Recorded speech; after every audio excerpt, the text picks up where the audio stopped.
কাযালিকা ইউহয়িল্লাহুল মাউতা, আল্লাহ পাক এভাবেই মৃতদেরকে জীবিত করেন। তার মানে বনি ইসরায়েলকে আল্লাহ এখানে আরেকটা নিদর্শন দেখাইয়া দিলেন, তোমাদের সবার সামনে যদি তোমাদের এলাকার একজনকে মৃত্যুর পরে আমি আল্লাহ পাক রব্বুল আলামিন জীবিত করতে পারি, তাহলে তোমরা যে অবিশ্বাস করো আমি মরার পরে জীবিত করতে পারবো না, এটা ঠিক না। বরং এখান থেকেও বিশ্বাস করো, কাযালিকা ইউহয়িল্লাহুল মাউতা, এভাবে আল্লাহ মৃতদেরকেও জীবিত করবেন মরার পরে। ওয়া ইউরিকুম আয়াতিহি, আল্লাহ পাক রব্বুল আলামিন আল্লাহর নিদর্শনগুলো তোমাদেরকে দেখিয়েছেন, লাআল্লাকুম তাকিলুন, যেন তোমরা অনুধাবন করতে পারো, বুঝতে পারো। আল্লাহ তাআলা এই জন্য এই ঘটনাগুলো তোমাদের সামনে ঘটাইছেন। আজকের তাফসির বোঝার জন্য সারসংক্ষেপ এতটুকু বুঝতে হবে আমাদের, আল্লাহ পাক রব্বুল আলামিন বনি ইসরায়েলকে এমন কোনো সুযোগ সুবিধা নাই যেটা দেয় নাই। আপনারা যারা নিয়মিত তাফসির শুনেছেন জানেন, আল্লাহ তাআলা তারা যখনই বিপদে পড়ছেন তখনই বিপদ থেকে উদ্ধার করছেন, যখনই যা চাইছেন তখনই তা তাদেরকে দিচ্ছেন। কিন্তু এই নাফরমানের গোষ্ঠী এত বেশি নাফরমান ছিল, কখনোই তারা আল্লাহর কৃতজ্ঞতা গুজার বান্দার হয় নাই, কখনোই তারা আল্লাহ তাআলাকে শুকরিয়া আদায় করে নাই, আল্লাহর আনুগত্য কখনোই তারা করে নাই। বরং বিপদ কেটে গেছে পরে তখন তারা আল্লাহকে চিনে না। এটা ছিল বনি ইসরায়েলের অভ্যাস। এই বিষয়গুলো আল্লাহ আমাদেরকে শোনাইতেছেন। এখানে মূলত বনি ইসরায়েল ঘটনা শোনানোর উদ্দেশ্য না, প্রতিটা ঘটনার পিছনে একটা উদ্দেশ্য থাকে। কেন শোনাচ্ছেন, কি কারণে শোনাচ্ছেন? আমাদেরকে শিক্ষা দেওয়ার জন্য, আমাদের মধ্যে যেন এরকম মন মানসিকতা না থাকে। কারণ হলো আমাদের মধ্যে বহুত মানুষ এরকম আছে, বিপদে যখন পড়ে তখন মসজিদের বারান্দা ছাড়ে না, বিপদ যখন কেটে যায় তখন আল্লাহরে চিনে না। কি বলেন, আছে না নাই? বহুত আসছে।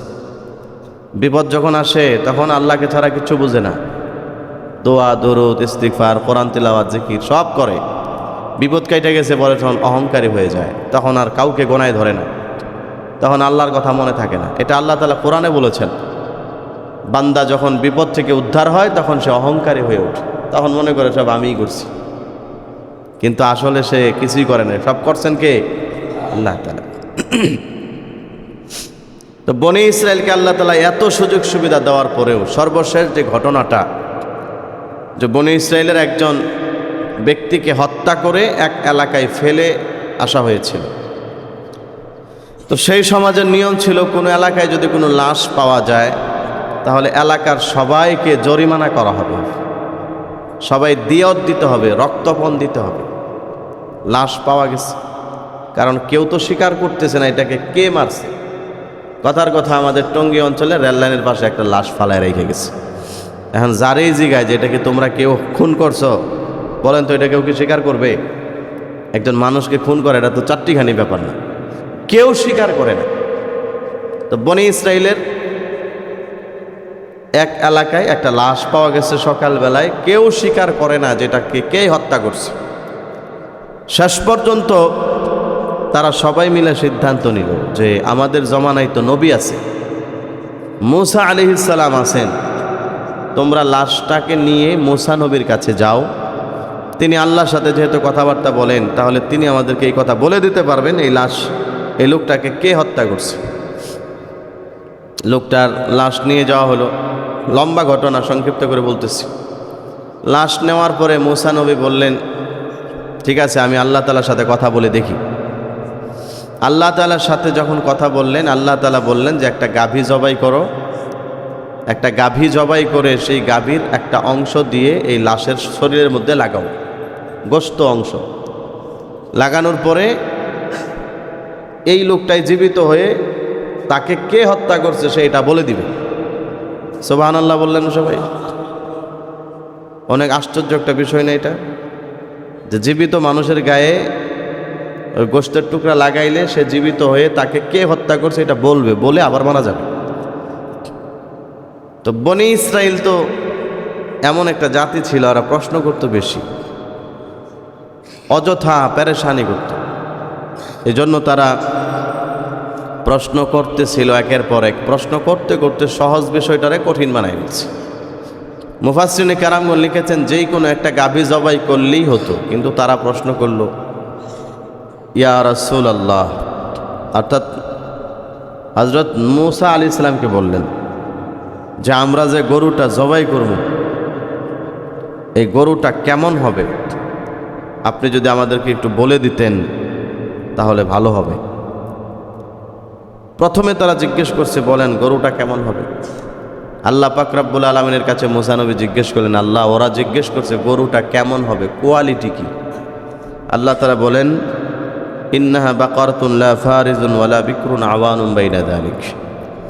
আপনি তাদেরকে বলে দেন এটা এমন একটা গাভী হইতে হবে যেই গাভীটা খুব বেশি বয়স্কও হবে না, আবার একেবারে কম বয়সও হবে না, মাঝামাঝি লাগবে।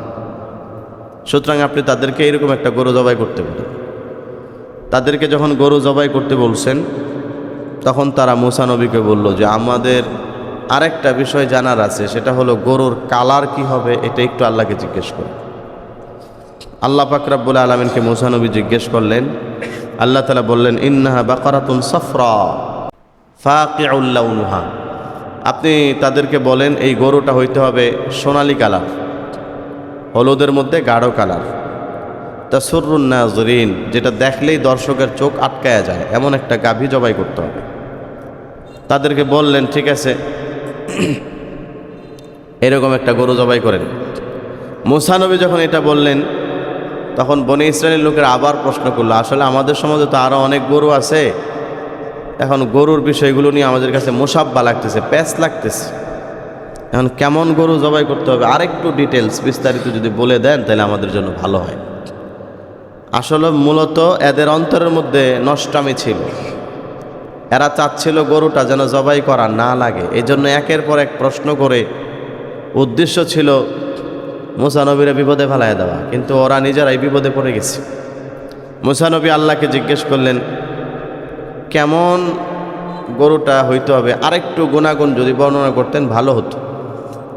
আল্লাহ তাআলা তখন বললেন যে শোনো, তাদেরকে বলে দাও এমন একটা গরু হইতে হবে যেই গরু দিয়ে কোনো হাল চাষ করা হয় নাই, ক্ষেতের মধ্যে পানি দেওয়া হয় নাই, যেই গরুর মধ্যে কোনো স্পট নাই, শরীরের মধ্যে কোনো কাটা ছেঁড়ার দাগ থাকতে পারবে না। আল্লাহ তাআলা ওইভাবে বলে দিয়েছেন এরকম একটা গরু জবাই করতে হবে, এইরকম কোয়ালিটির গরু ছাড়া জবাই করলে হবে না।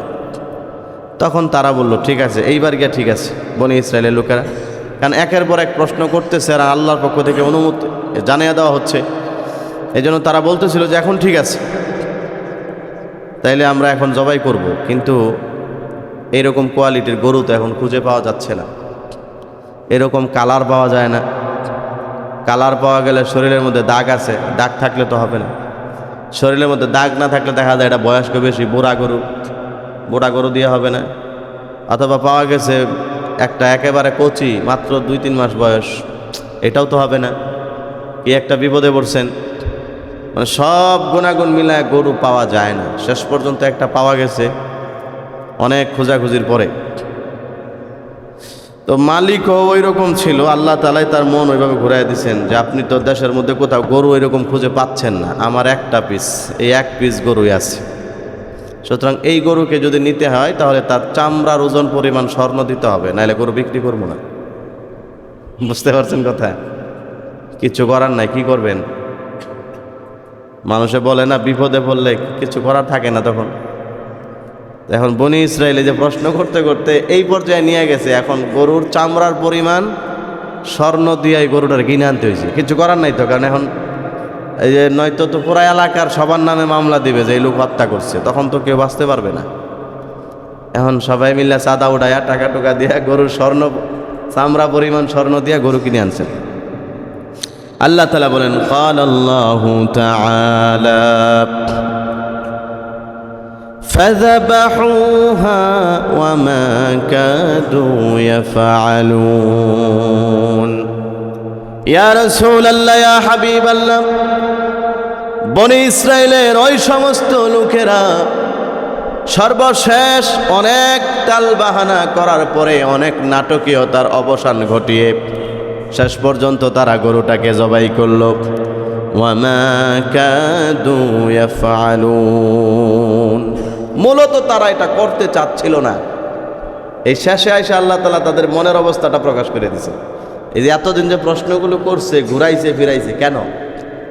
চাইছিল যে শেষ পর্যন্ত মুসা নবী বিরক্ত হয়ে বলবে, ঠিক আছে গরু জবাই করার দরকার নাই, তোরা তোদের মতো যা মন চা তাই কর, যা। এরা মনে করছিল এইটা, কিন্তু একের পর এক উত্তর দিয়া শেষ পর্যন্ত নিজেরাই বিপদ পড়ে গেছে, নিজের বিপদ নিজে ডেকে আনছে। তো আল্লাহ তাআলা বলেন আসলে এরা এরকম করছে কেন? ওমা কাদু ইয়াফআলুন, তারা এই কাজটা করতে চাচ্ছিল না। এরপরের ঘটনা, এই গাভীকে জবাই করার পরে গাভীর একটা অংশ, কি অংশ লাগাইছেন? কেউ বলছেন কলিজা, কেউ বলছেন জিহ্বা, কেউ বলছেন রানের গোশত।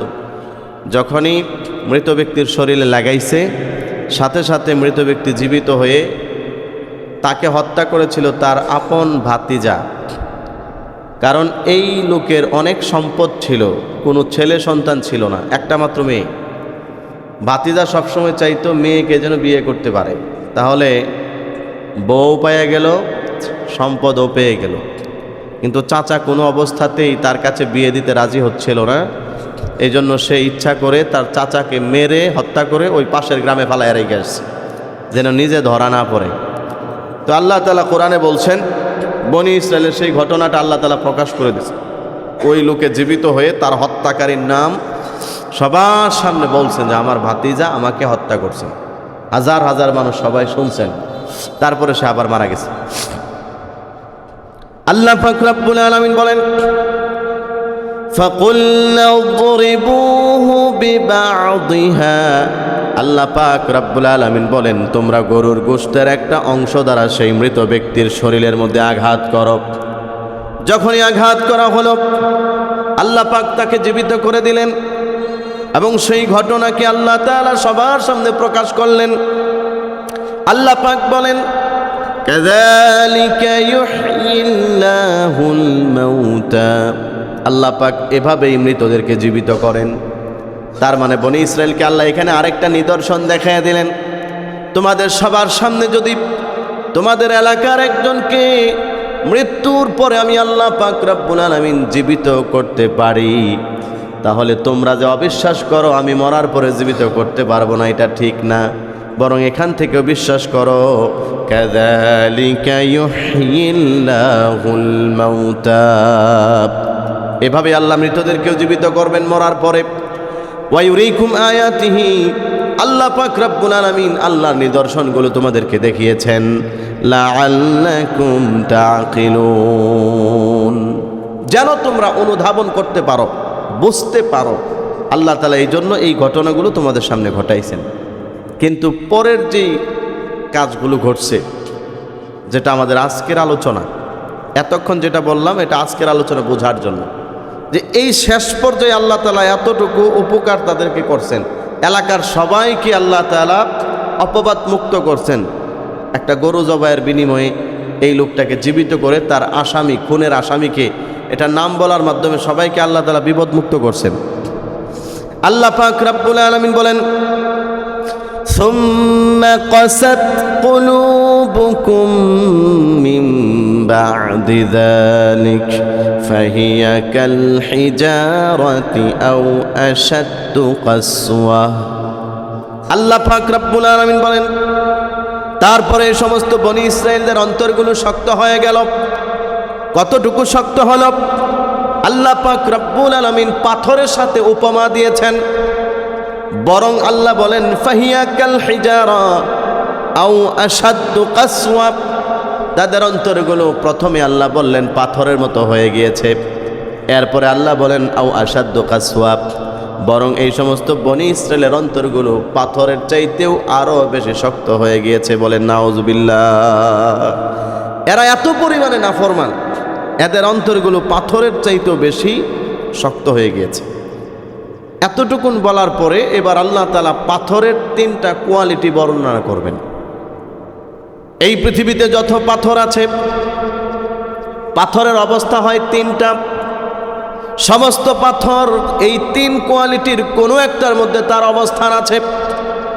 আল্লাহ পাক বলেন, 1 নাম্বার, ওয়া ইন্না মিনাল হিজারাতি লামা ইয়াতাফাজ্জারু মিনহুল আনহার ওয়া ইন্না মিনহা লামা ইয়াশাক্কু يشقق فيخرج منه الماء وإن منها لما يهبط من خشية الله আল্লাহ পাক রব্বুল আলামিন বলেন, বনি ইসরাইল তোমরা তো পাথরের চাইতেও আরো বেশি অধম, পাথরের চাইতেও আরো বেশি নিকৃষ্ট। আল্লাহ বলেন এই পৃথিবীর মধ্যে কিছু পাথর এমন আছে, এক নাম্বার যেই পাথরগুলো থেকে নদী প্রবাহিত হয়। আল্লাহ বলেন 2 নাম্বার এই পৃথিবীর মধ্যে এমন কিছু পাথর আছে যেই পাথরকে যদি তোমরা বাড়ি দিয়ে ভেঙে ফেলো তখন তুমি পাথরের ভিতরে কিছু না কিছু পানি পাবে। 3 নাম্বার এই পৃথিবীর মধ্যে এমন কিছু পাথর আছে যেই পাথরের ভিতর থেকে নদীও প্রবাহিত হয় না, যেই পাথরের ভিতরে কোনো পানিও পাওয়া যাবে না। তবে ওই পাথরগুলো আল্লাহকে এত বেশি ভয় করে, ইয়াহবিতু মিন খাশিয়াতিল্লাহ, ওই পাথরগুলো আল্লাহ পাক রব্বুল আলামিনের ভয়ে, আল্লাহর জাহান্নামের ভয়ে, আযাবের ভয়ে উপর থেকে নিচের দিকে গড়ায়া গড়ায়া পড়ে। বলেন সুবহানাল্লাহ। পৃথিবীতে 3 কোয়ালিটির পাথর আছে। এখন আমাদের বোঝার বিষয় হচ্ছে আল্লাহ পাক রব্বুল আলামিন এই পাথরের এই 3 কোয়ালিটি বর্ণনা করে আমাদেরকে কি বুঝাইছেন। সম্মানিত হাজিরিন, আল্লাহ তাআলা পাথরের যে 3টা কোয়ালিটি বর্ণনা করছেন, এই 3 কোয়ালিটি পাথরের মধ্যে আল্লাহর ভয় আছে, এটা আল্লাহ মানুষকে বুঝাইতে চাইছেন। এটা হলো প্রথম বিষয়, যে পাথরের মধ্যেও আল্লাহ পাকের ভয় আছে। অথচ এই পাথর হচ্ছে একটা জড় পদার্থ যার মধ্যে প্রাণ নাই। এই পাথরের মধ্যে আল্লাহর ভয় আছে। এই পাথরেও মানুষকে উপকার করে। 3 কোয়ালিটির পাথরের মধ্যে প্রথম কোয়ালিটির পাথর হলো, আল্লাহ বলেন যেই পাথরের মধ্য থেকে নদী বের হয়। মুফাসসিরিনে কেরামগণ লিখেছেন এই পৃথিবীতে যত নদী আছে সমস্ত নদীর উৎপত্তি শুরু হয়েছে পাথর থেকে। নদীর যেখান থেকে শুরু, পৃথিবীর যেখান থেকে নদী শুরু হয়েছে সেখানে খুঁজলে পাওয়া যাবে ওইখানে অনেক পরিমাণে পাথর আছে। ওই পাথরের ভিতর থেকে একের পর এক পানির ঝর্ণা বের হচ্ছে। এই কথাটা আল্লাহ পাক রব্বুল আলামিন কোরআনে আরো কয়েক জায়গায় আলোচনা করছেন। ভালো করে বুঝবেন, এটা কোনো কিচ্ছা বা কোনো কাহিনী না, সরাসরি কোরআনের কথা, যে পৃথিবীর নদীর উৎপত্তি স্থল পাথর থেকে। আল্লাহ পাক রব্বুল আলামিন কোরআনে আরেক জায়গায় বলেছেন, মুসা নবীর উম্মতেরা মুসা নবীর কাছে গিয়ে বলল, ইয়া রাসূলুল্লাহ আমাদের জন্য আপনি কিছু পানির ব্যবস্থা করে দেন। আল্লাহ পাক রব্বুল আলামিনের কাছে মুসা নবী দোয়া করলেন, আল্লাহ আপনি আমার উম্মতের জন্য পানির ব্যবস্থা করে দেন। কিভাবে করব? আল্লাহ পাক রব্বুল আলামিন আয়াত নাজিল করলেন, وَإِذِ اسْتَسْقَى مُوسَى لِقَوْمِهِ فَقُلْنَا اضْرِبْ بِعَصَاكَ الْحَجَرَ। আল্লাহ পাক বলেন, যখন মুসা আমার কাছে তার কওমের জন্য পানি প্রার্থনা করল, তখন আমি মুসাকে বললাম, তোমার হাতের লাঠি দ্বারা তোমার পাশে যে পাহাড় আছে, পাহাড়ের মধ্যে পাথর আছে, সেই পাথরের মধ্যে জোরে একটা আঘাত করো। আল্লাহ বলেন, فانفجرت منه 12 عينا قد علم كل أناس مشربهم كلوا واشربوا من رزق الله ولا تعثوا في الأرض مفسدين। যখন মুসা নবী আঘাত করলো পাথরের মধ্যে, আল্লাহ পাক বললেন মুসা নবীর উম্মতের মধ্যে 12টা দল ছিল, 12টা গোত্র ছিল। ওই 12টা গোত্রের জন্য আমি আল্লাহ তাআলা পাথরের ভিতর থেকে 12টা ঝর্ণা বের করে দিয়েছি। বলেন সুবহানাল্লাহ। ফাংফাজারাত মিনহু 12 আইনা। আল্লাহ বলেন তাদের মধ্য থেকে, এই পাথরের ভিতর থেকে 12টা ঝর্ণা বের হয়ে গেল। আমি তাদেরকে আদেশ করলাম, কুলু ওয়াশরাবু মির রিজকিল্লাহ, আল্লাহর দেওয়া রিজিক তোমরা খাও, পান করো, তবে ওয়ালা তাআসাউ ফিল আরদি মুফসিদিন, জমিনের মধ্যে ফিতনা ফাসাদ করো না, মানুষের জীবনকে অতিষ্ঠ করে তুলো না, ভালো কাজ করো। এই ঘোষণা দিয়ে তাদের জন্য আমি আল্লাহ পাক রব্বুল আলামিন পানির ব্যবস্থা করেছিলাম এই পাথর থেকে। তাহলে কোরআনের এই আয়াত থেকেও এই কথার প্রমাণ পাওয়া গেল যে পাথরের ভিতর থেকেই ঝর্ণা প্রবাহিত হয়। পাথরের ভিতর থেকেই নদী প্রবাহিত হয়। যেখানে নদীর শুরু এখানে হাজার হাজার পাথর আছে, ওই পাথরের ভিতর থেকে অটোমেটিকলি পানি বের হইতেছে, সেই পানিগুলোই নদী হয়ে আসতেছে। আর নয়তো একটু নিজেকে বিবেকে প্রশ্ন করে দেখেন, পানি যেভাবে নদীর মধ্যে স্রোত থাকে একসময় তো শেষ হয়ে যাওয়ার কথা, কিন্তু নদীর পানি কি কোনোদিন শেষ হয়? শেষ হয় না। তাহলে তো কোনো এক জায়গা থেকে বের হচ্ছে। কোত্থেকে বের হচ্ছে? আল্লাহ বলেন ওই পাথরের ভিতর থেকে আমি আল্লাহ তাআলা নদী বের করে দিয়েছি। সুবহানাল্লাহ বলেন। এরপরে মুফাসসিরিন কেরামগণ বলেন এই পাথর থেকে যেহেতু পানি বের হয়, তাহলে পৃথিবীতে যত ঝর্ণাগুলো আছে এই সমস্ত ঝর্ণাগুলো এই পাথরের পানি থেকে। পানিগুলো কেন, এই সংক্রান্ত তাফসির যখন আমরা করি তখন বলেছিলাম আল্লাহ পাক রব্বুল আলামিন কোরআনুল কারীমের মধ্যে একটি আয়াত নাজিল করেছেন, সূরাতুল বাকারা এর 24 নম্বর আয়াত। তাফসিরের মধ্যে আছে একজন পয়গম্বর রাস্তা দিয়ে হেঁটে যাচ্ছেন, হঠাৎ তিনি তাকিয়ে দেখেন একটা পাথর কান্না করছে, নাড়াচাড়া করছে, পাথরের ভিতর থেকে পানি বের হচ্ছে। জিজ্ঞেস করলেন কি ব্যাপার, তুমি কেন কান্না করো, এত নাড়াচাড়া কেন করছো? পাথর বললেন আল্লাহ পাক রব্বুল আলামিন আয়াত নাজিল করেছেন, এই কথা জানিয়েছেন, ও পৃথিবীর মানুষেরা রে, তোমরা আল্লাহকে ভয় করো এবং জাহান্নামের ওই আগুনকে ভয় করো। ওয়াকুদুহান নাসু ওয়াল হিজারা, যেই জাহান্নামের আগুনের লাকড়ি হবে মানুষ এবং পাথর। যেদিন থেকে আমি শুনেছি আল্লাহ পাক পাথর দিয়ে জাহান্নামকে জ্বালাবেন, সেই দিন থেকে আমার অন্তরের মধ্যে এমন একটা ভয় শুরু হয়ে গিয়েছে। এই দিন থেকে আমরা কান্না করি, আর এই সেই চোখের পানি দিয়েই পিছন দিকে ঝর্ণা বয়ে যায়। পাথরের জাহান্নামের ভয়ের কান্না, সেগুলো পানি আকারে বের হয় ঝর্ণা। আর সেই ঝর্ণার পাশে দাঁড়ায়া দাঁড়ায়া আল্লাহ তাআলা দুই শ্রেণীর মানুষের কথা বলছেন। দুই শ্রেণীর মানে দুইটা শ্রেণীর কথা উল্লেখ করেছেন যাদেরকে দিয়ে আল্লাহ জাহান্নামকে জ্বালাবেন। এক নাম্বার হচ্ছে মানুষ, দুই নাম্বার হচ্ছে পাথর। দেখেন আজকে কত বড় অপদার্থ আজকে মানুষ। আজকে আমরা আল্লাহ তাআলা যেই মানুষকে দিয়ে জাহান্নাম জ্বালাবেন, সেই মানুষে ঝর্ণার কাছে গিয়া লাফালাফি করতেছেন, ফরজ তরক করে, কেউ বা আবার মদ খাইতেছেন, জিনা ব্যভিচার করতেছেন, গুনার কাজ করতেছেন। অথচ দ্বিতীয় কোয়ালিটির যে আছে সেই পাথর আজও পর্যন্ত নীরবে হাজার হাজার বছর যাবৎ জাহান্নামের ভয়ে চোখের পানি ফেলতেছে, কান্না করতেছে, আর সেই ঝর্ণা হয়ে যাচ্ছে। মানুষ কত আনন্দ করতেছে ঝর্ণার কাছে গিয়ে, কিন্তু আল্লাহ বলেন এটা আনন্দের জিনিস না। এই ঝর্ণার কাছে গিয়ে তোমারও বেশি বেশি কান্না করা উচিত। যে দুইজনের কথাই তো আল্লাহ বলছেন এই দুইজনকে দিয়ে জাহান্নামকে জ্বালানো হবে। তাহলে সেই পাথর কিভাবে কান্না করতেছে, নদী বসায় ফেলছে কান্না করতে করতে, তার চোখের পানির স্রোত নদীর মতো বেয়ে যাচ্ছে। আর তোমার দরকার কান্না করা, তুমি কান্না না কইরা সেই জায়গায় তুমি ল্যাংটা হয়ে নাচতেছ। কি পরিমাণ অপদার্থ মানুষ, চিন্তা করছেন? আল্লাহ তাআলা এই কথাটাই বলছেন যে মানুষ তোমার অন্তর তো পাথরের চাইতেও বেশি শক্ত হয়ে গেছে। কারণ পাথরের ভিতর থেকে পানি বের হয়, পাথরের ভিতর থেকে যেই নদী বের হয়, ওই নদী দিয়ে মানুষ উপকার হয়, মানুষের ফসল হয়, জমিতে খেতে চাষ করে। কিন্তু তোমারে দিয়া তো মানুষের এক পয়সার উপকার কোনোদিন হয় না। তাহলে বলেন তো মানুষ ভালো নাকি পাথর ভালো? নিজের বিবেককে প্রশ্ন করুন। আল্লাহ তাআলা এই কারণে এই তিনটা পাথরের কথা এখানে শোনাইছেন, যে এই মানুষ, কিছু কিছু পাথর আছে তার ভিতর থেকে ঝর্ণা বের হয়, আর তোমার ভিতর থেকে ঝর্ণা তো দূরের কথা। এবার দুই নাম্বার পাথরে আসেন। কিছু কিছু পাথর আছে যেটার ভিতর থেকে ঝর্ণা বের হয় না, তবে এই পাথরটা ওয়া ইন্না মিনহা লামা ইয়াশাক্কাকু ফায়াখরুজু মিনহুল মা। আপনি যদি পাথরকে ভাঙ্গেন, পাথরের ভিতরে একটু পানি পাবেন, তার মানে তার ভিতরে একটু মহব্বত, ভালোবাসা, দয়া আছে। কিন্তু এই পৃথিবীতে কিছু মানুষ এমন আছে তার ভিতরে এই পরিমাণ দয়া, ভালোবাসা, আল্লাহর প্রতি কৃতজ্ঞতাও তার ভিতরে নাই। তার মানে দ্বিতীয় কোয়ালিটির যে পাথর, এটাও মানুষের মধ্যে নাই। সর্বশেষ তিন নাম্বার কোয়ালিটির পাথর আল্লাহ বলেন ওয়া ইন্না মিনহা লামা ইয়াহবিতু মিন খাশিয়াতিল্লাহ। মানুষ তোমরা তো দেখো মাঝে মধ্যে পাথর গড়ায় গড়ায় এক জায়গা থেকে আরেক জায়গায় যায়। তোমরা মাঝে মধ্যে দেখো যে নদীর পাড়ে পাথর আজকে ছিল এই জায়গায়, কালকে দেখো আরেক জায়গায় চলে গেছে। পাথর আজকে ছিল পাহাড়ের উপরে, কালকে দেখো নিচে পড়ে আছে। তুমি মনে করছো পাথর এমনি গড়ায় পড়ছে? আল্লাহ বলেন লা লামা ইয়াহবিতু মিন খাশিয়াতিল্লাহ।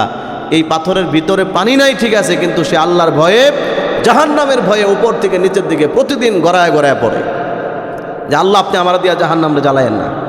তাহলে পাথরের মধ্যে এতটুকু জাহান্নামের ভয়, আল্লাহর ভয় আছে, কিন্তু তোমার মধ্যে এতটুকুও নাই, বরং তোমার অন্তর অবস্থা সুম্মা কাসাত কুলুবুকুম মিন বা'দি যালিক, বরং তোমার অন্তরটা শক্ত হয়ে গেছে। কেমন শক্ত? পাথরের মতো। আল্লাহ বলেন আও আসাদ্দু কাসওয়া, বরং পাথরের চাইতেও আরও বেশি শক্ত হয়ে গেছে।